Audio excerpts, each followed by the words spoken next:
warahmatullahi wabarakatuh. Perkenalkan, nama saya Niudi Andini dari kelas 108, absen 25. Di sini saya akan menceritakan kembali biografi tentang Muhammad Yamin. Muhammad Yamin lahir pada tanggal 24 Agustus tahun 1903 di Sawah Lunto, Sumatera Barat. Yamin merupakan pahlawan nasional, budayawan, dan aktivis hukum terkenal di Indonesia. Muhammad Yamin memiliki pendidikan yang lengkap. Pendidikannya dimulai ketika ia bersekolah di Hollands Interlands School atau HIS. Ia juga mendapatkan pendidikan di sekolah guru. Muhammad Yamin juga mengenyam pendidikan di Sekolah Menengah Pertanian Bogor, Sekolah Dokter Hewan Bogor, AMS, hingga Sekolah Kehakiman Red Hawk School Jakarta.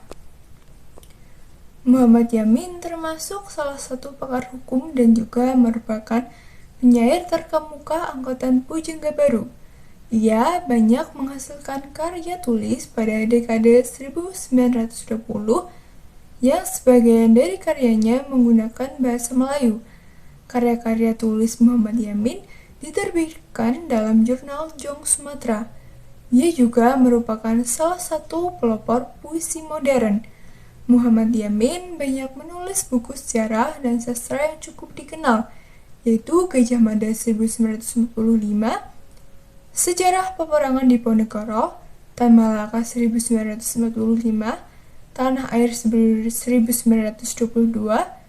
Indonesia Tumpah Darah 1928, Ken Arok dan Kennedy 1934, Revolusi Amerika 1951. Karir Muhammad Yamin dalam dunia politik dimulai ketika ia diangkat sebagai Ketua Jong Sumatera PON pada tahun 1926 sampai 1928. Setelah itu, pada tahun 1931, ia bergabung ke Partai Indonesia, tetapi partai tersebut dibubarkan. Karir politiknya berlanjut ketika Muhammad Yamin mendirikan Partai Gerakan Rakyat Indonesia bersama Adam Malik, Willy Poh, dan Amir Syarifuddin. Sebagai sastrawan, gaya puisi suami dari istri Sundari ini dikenal dengan gaya berpantun yang banyak menggunakan akhiran kata berirama.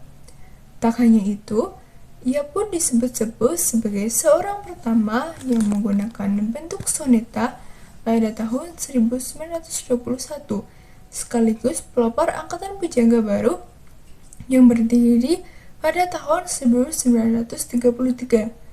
Dibesarkan dalam dunia pendidikan yang berlatar belakang Belanda, bukan berarti Yamin sapaannya memihak Belanda yang kala itu menduduki Indonesia. Semangat nasionalismenya tetap berkobar dan dibuktikan dalam bentuk karya sastra dan menghindari kalimat yang kebarat-baratan. Muhammad Yamin juga merupakan anggota BPUPKI dan anggota Panitia 9, di mana akhirnya berhasil merumuskan Piagam Jakarta. Piagam Jakarta ini merupakan cikal bakal dan merupakan dasar dari terbentuknya Undang-Undang 1945 dan Pancasila. Tercatat, Muhammad Yamin juga pernah diangkat sebagai anggota Komite Nasional Indonesia Pusat atau KNIP. Setelah Indonesia merdeka, Muhammad Yamin duduk di jabatan-jabatan penting negara.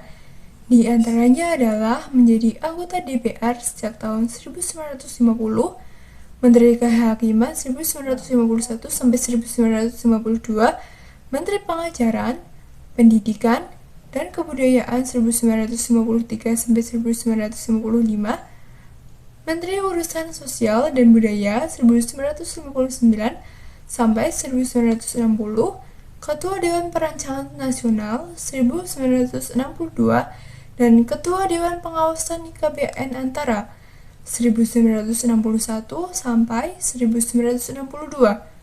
Muhammad Yamin meninggal pada tanggal 17 Oktober 1962. Ia Ia wafat di Jakarta dan dimakamkan di Desa Talawi, Kabupaten Sawah Lunto, Sumatera Barat. Ia meninggal ketika ia menjabat sebagai Menteri Penerangan. Muhammad Yamin dianugerahi gelar Pahlawan Nasional pada tahun 1973. Jika ada salah kata mohon dimaafkan. Terima kasih. Wassalamualaikum warahmatullahi wabarakatuh.